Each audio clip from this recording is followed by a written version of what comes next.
Hello, my lovely students out there. This is ARK representing an ARK9. Dear CS professional students, search and research support.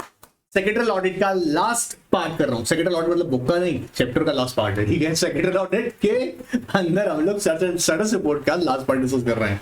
जो student regular classes attend करता है उसको तो पता है. जो लोग कर लेंगे, कर लिया है, उनको कैसे पता होगा. तो भाई सोच लो अब रिजल्ट रिजल्ट अगर जो पहले एक बार देख चुके हैं वो तो थोड़े अवेयर हो जाओ, और बाकी जो फर्स्ट टाइम अटेम्प्ट कर रहे हैं सिंसियरली लगे रहो. ठीक है, बाकी याद रखिएगा यहां जो क्वेश्चन डिस्कस कर रहा हूं ये भी एक इंपॉर्टेंट क्वेश्चन है इस चैप्टर का. तो लगभग मैंने पूरी बुक में से अगर देखा जाए, मैं हर एक चैप्टर के अंदर जो डिस्कस कर रहा हूं बार बार बता रहा हूं आपको इंपॉर्टेंट टॉपिक्स. इस चैप्टर में लगभग हमने 4 to 5 ऐसे टॉपिक्स देखे हैं जो मैं बता रहा हूं बहुत ही हॉट टॉपिक है. मतलब हॉट का मतलब क्या सर? अरे मतलब एग्जाम के लिए बड़े ही जबरदस्त क्वेश्चंस हैं, बन सकते हैं. अगर देखा जाए इस चैप्टर से वो क्वेश्चंस बन सकते हैं. सो अगर पहले वाला क्लास देखा है तो पता होगा, नहीं देखा है अब देख रहे हो तो भाई जाके चेक करो, पहले देखो. ऑलराइट, चलिए स्टार्ट करते हैं. Search and status report. Search and status report. देखिए हम लोग जानते हैं कि बीएससी और एनएससी, जी हाँ, एक बड़े स्टॉक एक्सचेंजेस हैं इंडिया में और ऑफ कोर्स उनकी वर्ल्ड में भी अच्छी प्रेजेंस है. सो क्या कहने वाला हूं, क्या समझाने वाला हूं, समझो. जब हम लिस्टेड एंटिटी के बारे में सर्च एंड स्टेटस रिपोर्ट बनाएंगे, किसके लिए? लिस्टेड एंटिटी के लिए सर्च एंड स्टेटस रिपोर्ट बनाएंगे ना, तो हम लोग क्या देखेंगे? जो कंपनीज एनएससी या बीएससी पे लिस्टेड हैं वहां से हम उन कंपनीज की डिटेल्स को कलेक्ट करेंगे. बात पकड़ना मेरी बहुत ध्यान से. चैप्टर के यहां में अगर हम देखें, यहां पर ना चैप्टर के अंदर हमने डिफरेंट तरीके से समझाया, चाहे वो search and status report charges को लेकर बना हो, प्रॉपर्टी के टाइटल को लेके बना हो, या लिस्टेड एंटिटीज के चाहे राइट इशू है, बोनस इशू है, आईपीआर है, सॉरी आईपीओ की बात करें, या राइट, या जो भी कॉर्पोरेट एक्शंस है उसको लेके करें. सो कहीं ना कहीं डिफरेंट टाइप ऑफ यहाँ पे जो हमने search and status report discuss करेंगे. लास्ट वन डिस्कस कर रहा हूं मतलब ये नहीं है कि लास्ट वन है तो सब ठीक है होगा, नहीं, इंपॉर्टेंट है भाई, सच में इंपॉर्टेंट है. Can you know but believe me, आप जाके चेक करो यार, आईसी जाके क्वेश्चन पेपर चेक करो, आपको मिल जाएंगी चीजें. ठीक है, क्वेश्चन पेपर कह रहा हूं यार. ऑलराइट, सो पहले यहाँ इंट्रोडक्शन में स्टॉक एक्सचेंज के बारे में थोड़ा सा इन्होंने डिटेल में बताने की कोशिश करी है. एनएससी और बीएससी के बारे में बहुत स्टूडेंट्स फैमिली एनएससी बीएससी के साथ में, बट कुछ टेक्निकल डेटा है वो एक बार फटाफट से हम लोग देख लेते हैं. जैसे कहता है एनएससी, मेरे साथ फटाफट से अपने मॉड्यूल में आके रीड कर लो एक बार. एनएससी और हाईलाइट कर लेना. NSC is the leading stock exchange in India and fourth largest in the world by the equity trading volume. याद रखना, इक्विटी ट्रेडिंग वॉल्यूम के अकॉर्डिंग बोल रहे हैं, ऑल ओवर नहीं कह रहा हूं, इक्विटी ट्रेडिंग के अंदर. In 2015, according to World Federation of Exchanges, according to World Federation of Exchanges, मतलब सर भैया आप अकेले ही एनएससी नहीं है, बहुत सारे स्टॉक एक्सचेंज है, लंदन स्टॉक एक्सचेंज है, जापान स्टॉक एक्सचेंज है, शंघाई स्टॉक एक्सचेंज है. ये सब मेरे बच्चा लोगों को ना कुछ मैंने नेक्स्ट जैक है, ये आपको सीएफएल में हमने डिस्कस किया इंटरनेशनल लिस्टिंग के अंदर. पढ़ रहे हो लगातार तो समझ रहे होगे. ठीक है, अब क्या कह रहे हैं समझना. एनएससी को वर्ल्ड फेडरेशन ऑफ एक्सचेंजेस ने भाई 2015 में देखा कि इक्विटी ट्रेडिंग जो है भैया इसके अंदर जबरदस्त लेवल पे होती हैं. इट बिगेन ऑपरेशंस इन 1984, मतलब देखो बहुत बड़ा वक्त भी नहीं हुआ, 1984 में सबने काम शुरू किया. and is ranked at the largest stock exchange in India in terms of total and average daily turnover of for equity shares. Sir ये क्या मतलब है बेटा? यहाँ पर कह रहे हैं इक्विटी का खरीद बेच, ट्रेडिंग का मतलब यहाँ पे खरीद बेच से. ठीक है, total and average daily turnover of for equity shares every year since 1985. मतलब 1994 में सर ऑपरेशन स्टार्ट किया, 1995 से इसने अपना अलग ही प्रेजेंस बना दिया जहां पर इक्विटी की जबरदस्त ट्रेडिंग होती है, इक्विटी शेयर्स की. अच्छा मैं आपको बताऊं एक डेटा, एनएससी पर आज के डेट में हम देखें लगभग 1600 एंटिटीज है ना लिस्टेड है, एंटिटीज लिस्टेड है. ये काम का डेटा है, नोट कर लेना. लिस्टेड है जिसमें 1300 अप्रोक्स 1300 ही एक्टिव हैं. अब मैं एक जरा बात सोच के देखो, 1300 एंटिटीज जो हैं इनकी ही इक्विटीज इतनी जबरदस्त ट्रेड होती है. ऑलराइट, जो आपको यहाँ डेटा बताया जा रहा है उसके बेसिस पर है. मतलब अगर मैं बोल रहा हूँ ट्रेडिंग इसका वॉल्यूम इक्विटी के regarding, that means that 1300 company जो मैं बोल रहा हूँ एक्टिव है. डेटा तो 600 के आसपास का है लेकिन उसमें से एक्टिव जो है वो 1328 ऐसा डेटा है. ठीक है, वो एक्टिव है, मतलब उनके बेसिस पर ये आपको बता रहे हैं इसके रैंकिंग. ऐसे ही बीएससी की बात करें, बीएससी सबसे पुराना भाई स्टॉक एक्सचेंज वही है. आज भी कहते हैं नरीमन पॉइंट पर मुंबई के अंदर किसी जमाने में पेड़ के नीचे ना ये ट्रेडिंग्स होती थी, मतलब खुले बाजार की तरह ब्रोकर्स होते थे, कंपनी के शेयर्स नाम की चीजों को या फॉक्स खरीदा बेचा जाता था फिजिकली। टाइम चेंज हुआ, इलेक्ट्रॉनिकली शिफ्ट हुए, ऑलराइट। बट अगर देखा जाए सबसे पुराना स्टॉक एक्सचेंज जो है वो बीएससी है। BSc is the first and largest security market in India, largest stock exchange market in India, was established in 1875 as a native share and stock broker associations। जी हाँ, नेटिव का मतलब बताना चाह रहे हैं कि हमारा इंडिया में जो एक्चुअली जो मैं फर्स्ट बताऊंगा ट्रेडिंग जो सिक्योरिटीज में स्टार्ट की थी वो इन्हीं लोगों ने की थी और कुछ ब्रोकर्स की एसोसिएशन बना के की गई थी। Based in Mumbai in India, BSC list closes 6000 companies, नहीं 6000 नहीं है आज के डेट में, कम हो गया है। अगर आज मैं आपको जनवरी 2023 के डेटा के अकॉर्डिंग बताऊं 5311, जी हाँ ये एक्चुअल डेटा है जनवरी 2023 तक का, जहां पर आज भी इसमें 5311 कंपनीज लिस्टेड हैं। Is one of the largest exchange in the world along with, अकेला यही नहीं है, बीएससी का अकेला नहीं है, बीएससी जैसे न्यूयॉर्क स्टॉक एक्सचेंजेस है, नैस्डैक है, London stock exchange group, Japan stock exchange है, शंघाई स्टॉक एक्सचेंज है, इनके साथ में, जी हाँ इनके साथ में ये भी एक वर्ल्ड के अंदर लार्जेस्ट स्टॉक एक्सचेंजेस है। ठीक है, कुछ लोगों को मैं बता दूं, लोग क्या बच्चे ही ना, वो पता नहीं कहाँ से क्या पढ़ रहे हैं, वो बीएससी कह रहे हैं, बीएससी इन द वर्ल्ड, मतलब सबसे बीएससी भी सबसे ज्यादा यू नो ट्रेडिंग होता है, ऐसा नहीं है। बीएससी है न्यूयॉर्क स्टॉक एक्सचेंज है, न्यूयॉर्क स्टॉक एक्सचेंज बहुत आगे है। ठीक है, न्यूयॉर्क स्टॉक एक्सचेंज है, जापान स्टॉक एक्सचेंज है, शंघाई स्टॉक एक्सचेंज है, ये लार्जेस्ट स्टॉक एक्सचेंजेस में आते हैं, उसके अंदर बीएससी भी आता है। क्लियर एकदम। अब ये क्यों बता रहे हैं, क्योंकि एक्चुअली ना आप जानते हैं कि बीएससी और एनएससी एक रिकॉग्नाइज्ड स्टॉक एक्सचेंज है इन आवर कंट्री। इनके ऊपर ऑफ कोर्स एक क्या होता है, यहां पर जाकर कोई भी कंपनी अपनी सिक्योरिटीज लिस्ट कराती है और सिक्योरिटीज से, जी हाँ सिक्योरिटी लिस्ट कराएगी तो भैया कुछ लिस्टिंग एग्रीमेंट नाम की चीज होती है, मेरे बच्चे ने पढ़ा है, I know that very well. वो लिस्टिंग एग्रीमेंट को आपको फॉलो करना पड़ता है, हम जानते हैं सर, है ना। उसके लिए आप लोगों को ये भी पढ़ा होगा कि एलओडीआर नाम का रेगुलेशन है, वो पढ़ते हैं। उसके थ्रू क्या होता है, कंपनी अपनी रिपोर्टिंग, अपना कॉर्पोरेट एक्शंस हो, कॉर्पोरेट अनाउंसमेंट्स हो, बोर्ड मीटिंग के रिजल्ट्स हो, रिजल्ट्स ऑफ कैलेंडर्स हो, शेयर होल्डर की मीटिंग के रिजल्ट्स हो, ये सारी डिटेल्स, ये सारे अपडेट्स वो देती कहां पर है, बीएससी एनएससी, जहां पर वो लिस्टेड होगी।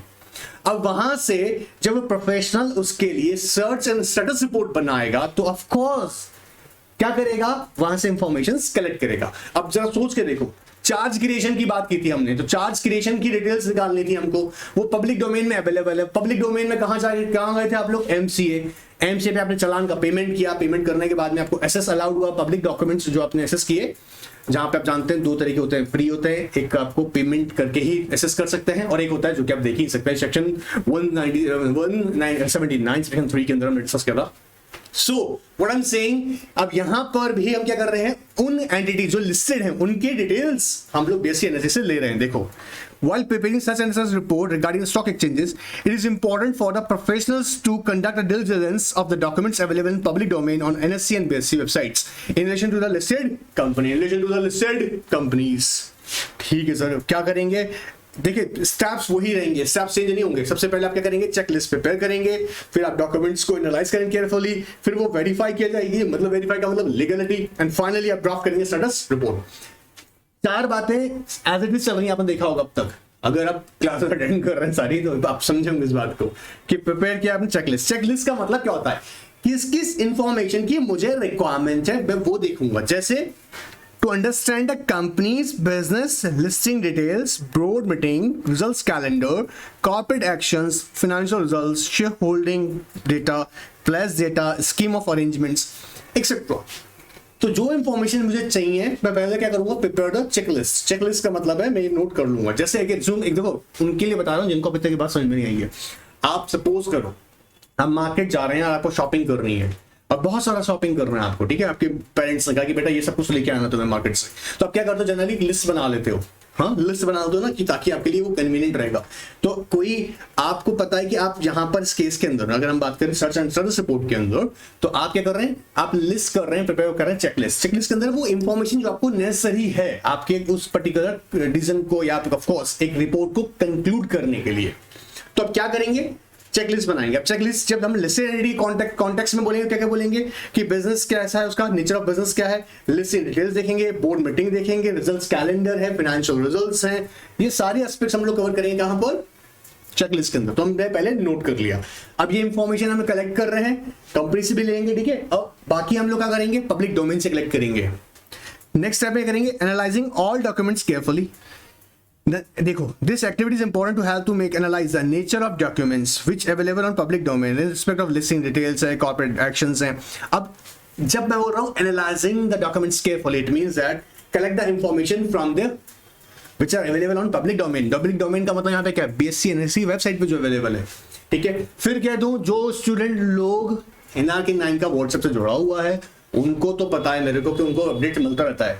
ऑफ कोर्स वो एनआरके 9 के व्हाट्सएप स्टेटस पे कंटेंट्स इसके बारे में डालता रहता हूँ, ठीक है। कॉर्पोरेट एक्शंस है, कॉर्पोरेट अनाउंसमेंट्स है, लेटेस्ट कौन से रहे हैं वो भी बताते रहते हैं। नहीं अगर किसी को लगता है तो कोई बात नहीं बेटा, गूगल पे जाके बीएससी एनएससी टाइप करो, वहीं से तुमको सारा डिटेल मिल जाएगा। रीड जरूर करना, बाकी तुम्हारा मर्जी भाई। तो सबसे पहले क्या किया हमने, चेकलिस्ट प्रिपेयर किया, उसमें इंफॉर्मेशन में क्या क्या रिक्वायर्ड होगा हमने उसका कॉन्टैक्ट हमने रेडी किया, कंटेंट्स रेडी किए। फिर उसके बाद में हमने क्या कर रहे हैं, पब्लिक डोमेन में जाके वो इंफॉर्मेशन हम लोग कलेक्ट करेंगे एंड देन वेरीफाई करेंगे। वेरीफाई का मतलब है test the legality of the documents, verify the facts and confirm that the information is correct. Activity is important to verify the legality of the documents or information. Actually ऐसा है नहीं है, company आपको जो बता रहा है, of course listing details company बता रहा है, और जो बेसिक पे अवेलेबल है उसको हम क्रॉस वेरीफाई करेंगे। And finally the fourth step is drafting of status and search report. ये सेशन उस बच्चे के लिए इजी है जिसने पहली क्लास अटेंड करी है। सारा स्टेप है ना एज इट इज हमने फॉलो किया हुआ है, बस हम लोग बीच में जो बात कर रहे हैं यहाँ पे जो है कंटेंट दे रखा है वो थोड़ा डिफरेंट इसलिए क्योंकि हम लिस्टेड एंटिटी के कॉन्टेक्स्ट में बात कर रहे हैं। ऑलराइट, फाइनली क्या हुआ, final report all observation based on the information available before the prospective buyer investors. It should also contain all associated risks and liabilities along with the strategies to deal with such issues which would help the prospective buyer investors. आप जानते हो, मैं वापस revise कर दूं, question बहुत अच्छा बन सकता है कि search and status report is not a verbatim. Verbatim समझते हैं ना, सिर्फ वर्ड टू वर्ड लिखना नहीं होता है। प्रोफेशनल्स यहां पर अपनी ऑब्जर्वेशंस भी देते हैं। मेरी ये फाइंडिंग्स थी, मैंने फाइंडिंग्स ढूंढी और मैंने बताया, प्लस अब इस फाइंडिंग्स में जो मैंने थी देखी, मैंने बताई अपनी रिपोर्ट में, मैं साथ ही साथ उस पर अपनी ऑब्जर्वेशन और अपने कमेंट्स भी दूंगा। बात पकड़ में आ रहा है?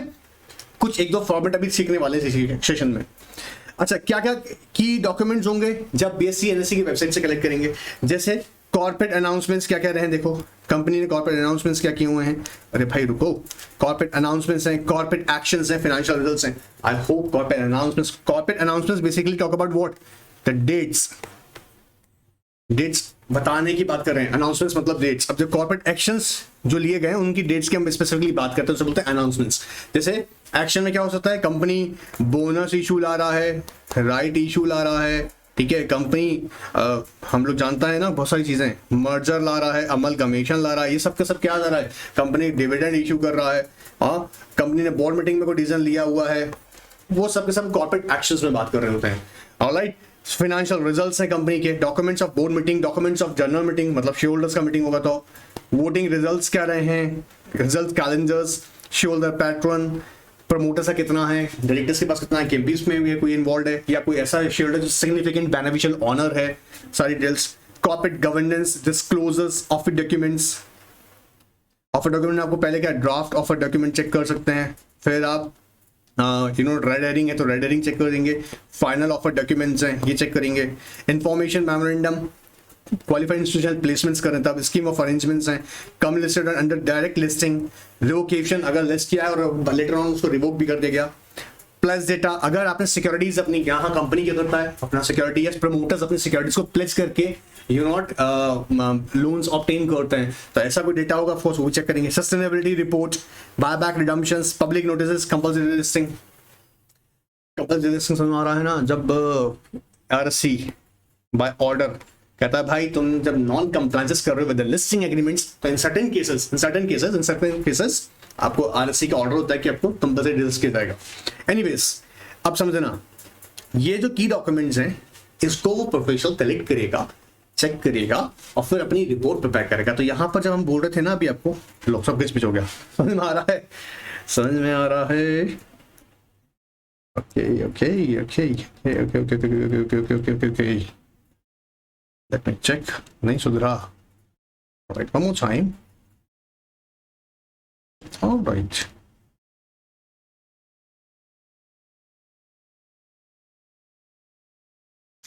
आई होप ये टॉपिक समझ में आया होगा जब हमने सिर्फ फोकस करना किसके ऊपर, प्रिपेयरिंग चेकलिस्ट। सेकंड हमने किया है analysing the all documents carefully. Third मेरे साथ बोल लीजिएगा, verifying the facts and confirmation of information and drafting status and search report. Drafting status and search report means finally हम रिपोर्ट प्रिपेयर करेंगे with the all observations, जिसमें बताएंगे कि कितना रिस्क एसोसिएटेड है, और साथ साथ सिर्फ रिस्क ही नहीं बताएंगे, ये भी बताएंगे कि how to deal with this issue. Alright, चलिए अब देखो आगे समझना। इंपॉर्टेंट एक और चीज बताता हूं, ये रीड करके जरूर जाना।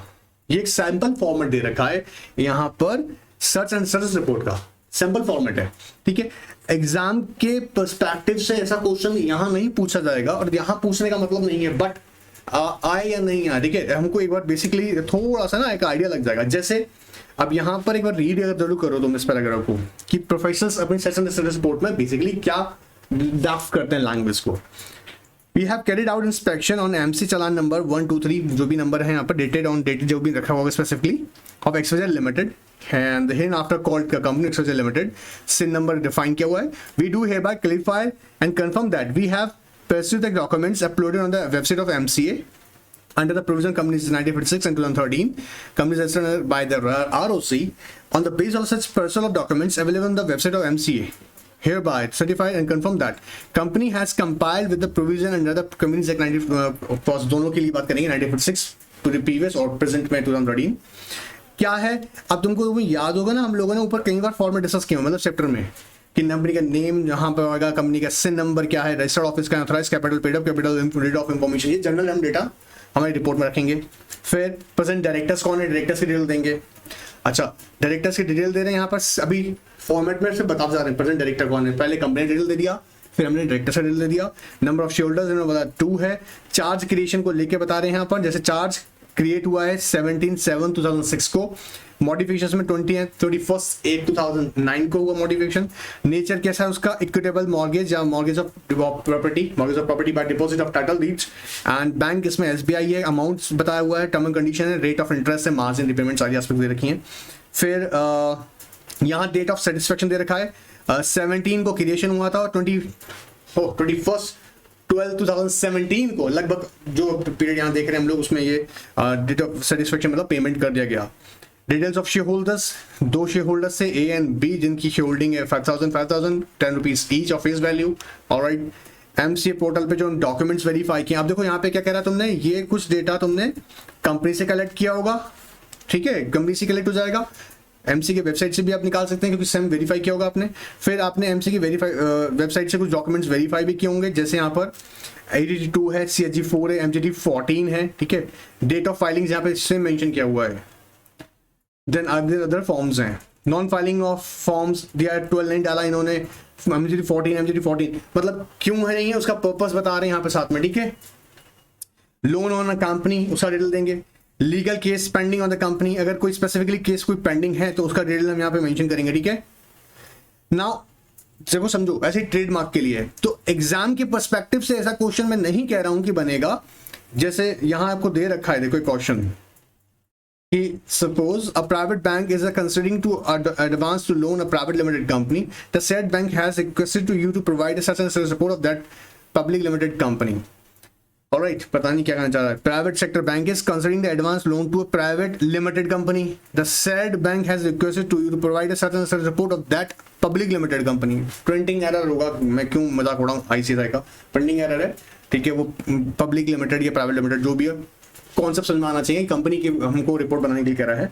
Now the practising company secretary prepare the said report after doing the necessary inspection from the website of regulators. अब यहाँ जनरली हम किसके कंसीडर करेंगे, चार्ज से क्रिएशन कहीं है तो नहीं। अगर चार्ज क्रिएशन है, अब यहाँ पर दे नहीं रखा है, डेटा आप अज्यूम भी कर सकते हैं एग्जाम में ना, अगर आ जाता है तो उसमें बहुत डिफिकल्ट नहीं है, आपको सिर्फ डेटा अज्यूम करके चलना है इसमें।